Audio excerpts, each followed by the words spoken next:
इतिहास गोरखा छात्र संस्था को गोरखा छात्र संस्था में मात्र उच्च पर्यायर चाकरी करा व्यवस्था लगते भाग লৈ পাৰিব আপোনালোকৰ জ্ঞাতাৰ্থে মই আজিৰ দিনটোত আপোনালোকৰ জ্ঞাতাৰ্থে এটাই কথা আপোনালোকৰ মূল মন্ত্ৰ হিচাপে শিক্ষা জগতত মূল মন্ত্ৰ হিচাপে আপোনালোকক এটাই মন্ত্ৰ আজি মই দিব বিচাৰিম যে আপোনালোকে চাব যে আপোনালোকৰ মেট্ৰিক আৰু হায়াৰ ছেকেণ্ডেৰীটো আজি আৰম্ভণি মই একটু কাৰণে কৈছোঁ কৰাৰ বাবে সঁচাকৈ আনন্দিত অনুভৱ কৰিছোঁ। বিভিন্ন সময়ত সদৌ গোৰ্খা ছাত্ৰ সন্থাই ছাত্ৰ ছাত্ৰীৰ সকলৰ বাবে তেওঁলোকক উৎসাহ জনাব পৰাকৈ তেওঁলোকে নিজৰ বক্তব্যত সম্পূৰ্ণ দৃষ্টিত আপোনালোকৰ বাবে বক্তব্য দাঙি ধৰিলে যে বিদ্যাৰ্থিক দিশত আগুৱাই যাবলৈ হ'লে কি কি কৰিব লাগিব বা আমাৰ কি কি ক্ৰাইটেৰিয়া সেইগৰাকী ছোৱালীয়ে বিশেষ সফলতা লাভ কৰাৰ লগে লগে তেওঁলোক আগবাঢ়িছে কিন্তু আমি তেতিয়া অনুভৱ কৰিছিলোঁ যে হয় এগৰাকী বিদ্যাৰ্থী ডিগবৈ আঞ্চলিক সমিতি প্ৰতি যোগদানী সন্মানীয় ছাৰক সম্বৰ্ধনা জ্ঞাপন কৰিবলৈ মই অনুৰোধ জনাইছোঁ। সময়ৰ প্ৰতি লক্ষ্য ৰাখি আমি সম্বৰ্ধনা কাৰ্যসূচী দিছোঁ।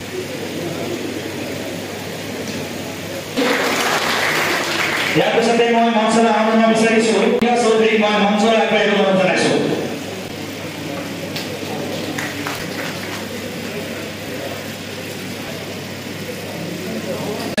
নবীন ছেত্ৰী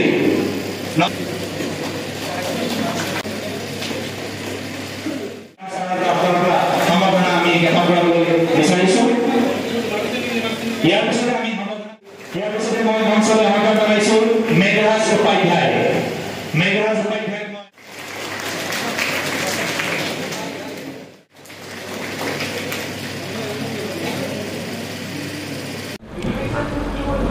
সদৌ অসম গোৰ্খা ছাত্ৰ সন্থা তিনিচুকীয়া জিলা অন্তৰ্গত ডিগবৈ আঞ্চলিক সমিতিৰ উদ্যোগত আজি শৈক্ষিক অভিনন্দন অনুষ্ঠান ডিগবৈ বিষ্ণু মন্দিৰ প্ৰাংগণত আজি আমি সদৌ অসম গোৰ্খা ছাত্ৰ সন্থা তিনিচুকীয়া জিলা সমিতি উপস্থিত হৈছোঁ।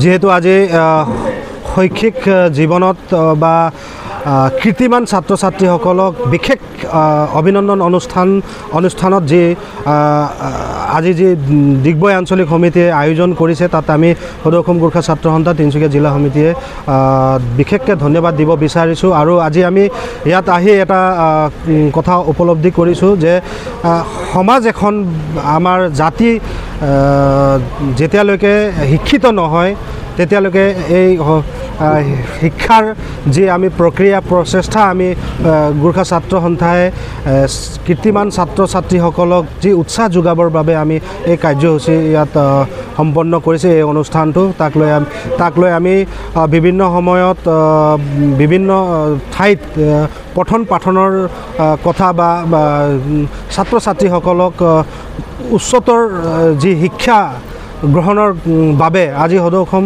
গোৰ্খা ছাত্ৰ সন্থাই বিভিন্ন সময়ত সৰু সৰু এনেকুৱা কাৰ্যকলাপ কৰি আহিছোঁ। আৰু গতিকে আজি এই বিশেষ অনুষ্ঠানত যিগৰাকী আজি ইয়াত সম্বৰ্ধনা অনুষ্ঠান বা সম্বৰ্ধনা জ্ঞাপন কৰিব তেওঁলোকক আমি সুদূৰ ভৱিষ্যতত উজ্জ্বল কামনা কৰি আজি এই অঞ্চলৰ যি শিক্ষকসকল বা ইয়াত আই মাতৃসকল যি অভিভাৱকসকল ইয়াত আহিছে তেওঁলোকক আমি ক'ব বিচাৰিছোঁ যে তেওঁলোকৰ অবিহনে বা তেওঁলোকৰ সমৰ্থন আজি ছাত্ৰ ছাত্ৰীসকলক মা দেউতাই যি ধৰণে আজি তেওঁলোকক সহযোগ বা পাঠদানৰ ক্ষেত্ৰত বহুত পৰিশ্ৰম কৰি আজি এই পৰ্যায়লৈকে আজি ছাত্ৰ ছাত্ৰীসকলক লৈ আনিছে তেওঁলোকক আমি ধন্যবাদ দিব বিচাৰিছোঁ। আমাৰ ভৱিষ্যত বা অসমৰ গঠন প্ৰক্ৰিয়াত হওক বা অসমৰ ভৱিষ্যত বুলি ক'ব লাগিব তেওঁলোকক আমি সদায় আগবাঢ়ি যাবৰ বাবে আমাৰ সহায় সহযোগিতা থাকিব। আৰু আমি তেওঁলোকৰ যিকোনো কলেজত বা যিকোনো ঠাইত গৈ তেওঁলোকে হায়াৰ এডুকেশ্যন কৰি ডক্টৰ ইঞ্জিনিয়াৰ হওক সেই কামনা কৰোঁ। আৰু সমাজত আহি সমাজৰ হৈ কাম কৰি বা আগন্তুক ভৱিষ্যতৰ যি তেওঁলোকৰ নেক্সট জেনেৰেশ্যনকো তেওঁলোকে উৎসাহ যোগাবৰ বাবে আমি তেওঁলোকক অনুৰোধ জনাওঁ। আৰু আমি এই পবিত্ৰ ক্ষণত বা শুভ ক্ষণত আজি এই মঞ্চত আজি যিগৰাকী আজি সম্বৰ্ধনা ল'ব তেওঁলোকক আকৌ এবাৰ ধন্যবাদ দিব বিচাৰিছোঁ। তাকে লৈ আমি ইয়াত উপস্থিত হৈছোঁ। ধন্যবাদ। নিশ্চিতভাৱে আজি সদৌ অসম গুৰু ছাত্ৰ সন্থা তিনিচুকীয়া জিলা সমিতিৰ অন্তৰ্গত ডিব্ৰু আঞ্চলিক সমিতিয়ে মেট্ৰিক আৰু হায়াৰ ছেকেণ্ডেৰী যিসকল শিক্ষাৰ্থীয়ে গৈ পিনে আজি ডিগ্ৰীত এখনি সমাধান অনুষ্ঠান আয়োজন কৰিছে আৰু আমি আনন্দিত হৈছোঁ। কাৰণ ইয়াত আমি দেখিছোঁ বিদ্যাৰ্থীসকলৰ চকুত অত্যন্ত প্ৰতিভা, তেওঁলোকৰ চকুত কিছুমান সপোন আৰু তেওঁলোকৰ চকুত নতুন সাহস, যি সাহস বা যি মই ভাবোঁ অসমত নতুন চামৰ শিক্ষাৰ্থীসকলক এক নতুন পৰ্যায়লৈ লৈ যাবলৈ সক্ষম হ'ব। কিয়নো আজি আমি অনুষ্ঠানৰ যোগেদি এইসকল শিক্ষাৰ্থীসকলক মানসিকভাৱে তেওঁলোকক আজি আমি শিক্ষা জনাবলৈ এই অনুষ্ঠান আয়োজন কৰিছোঁ। লগতে আজি কেৱল মাত্ৰ এখনি ফুলাম গামোচা বা আমি তেওঁলোকক সম্বৰ্ধনা নিমিত্তখনে আমি মঞ্চটো আমি স্পষ্টভাৱে তেওঁলোকক কৈ আহিছোঁ যে শিক্ষাৰ্থীসকলৰ শৈক্ষিক যাত্ৰাৰ যিসমূহ অসুবিধা, যিসমূহ তেওঁলোকৰ প্ৰব্লেমছ, এই প্ৰব্লেমছসমূহ নাইকিয়া কৰিবৰ কাৰণে আমি আমাৰ ফালৰ পৰা যিখিনি কৰণীয় আছে বা যিখিনি কৰণীয় হ'ব লাগে আমি এইখিনি কৰণীয় কৰি আহিছোঁ। আৰু আগন্তুক দিনতো যদি কোনোবা বিদ্যাৰ্থীসকলে তেনেকুৱা শৈক্ষিক ভৱিষ্যত তেওঁলোকে পূৰণ কৰাৰ ক্ষেত্ৰত বাধাৰ সন্মুখীন হয় তেন্তে মই ভাবোঁ আমি তেওঁলোকক আমাৰ ফালৰ পৰা পূৰ্ণ সহযোগিতা আগবঢ়াম। যে আজি তিনিচুকীয়া জিলাত বিভিন্ন এনেকুৱা শিক্ষাৰ্থীসকল আছে যিসকল শিক্ষাৰ্থীৰ সকলোৰে আৰ্থিক অৱস্থা একেই নহয়। যিসকলৰ আৰ্থিক অৱস্থা সুচল তেওঁলোকে নিজৰ শিক্ষা গ্ৰহণ ব্যৱস্থা অতি নিয়াৰিকৈ তেওঁলোকে আগবঢ়াই লৈ গৈছে। কিন্তু যিসকলৰ ঘৰত পানীত ধান ওচৰৰ অৱস্থা তেওঁলোকৰ শিক্ষাৰ্থীসকলে কিন্তু আজি হায়াৰ ছেকেণ্ডেৰী বা মেট্ৰিক পৰীক্ষা পাছ কৰাটো কিন্তু তেওঁলোকে যথেষ্ট সমস্যাৰ সন্মুখীন হৈছে। গতিকে আমি আমাৰ ফালৰ পৰা যিখিনি সহযোগিতা তেওঁলোকে কৰিব পাৰোঁ, বিভিন্ন শৈক্ষিক প্ৰতিষ্ঠান, তিনিচুকীয়া জিলাৰ বিভিন্ন একাডেমিক ইনষ্টিটিউশ্যন যিবোৰে আমাক সহায় কৰিছে আৰু আমাৰ অনুৰোধ মৰ্মে বিভিন্ন শৈক্ষিক অনুষ্ঠানসমূহে সেইসকল শিক্ষাৰ্থীসকলক বিনামূল্যে নামভৰ্তি কৰাইছে। আমাৰ ফালৰ পৰা বিভিন্ন শিক্ষাৰ্থীসকল যিসকল শিক্ষাৰ্থীয়ে ইভেন কিতাপ পত্ৰ কিনিব নোৱাৰে, আমি সেইসকল শিক্ষাৰ্থীক আমাৰ ফালৰ পৰা কিতাপ পত্ৰ আগবঢ়াই আহিছোঁ। আৰু ভৱিষ্যত দিনত আমি কথা দিছোঁ যে শিক্ষাৰ্থীসকলৰ একাডেমিক জাৰ্ণিত তেওঁলোক অকলশৰীয়া নাই।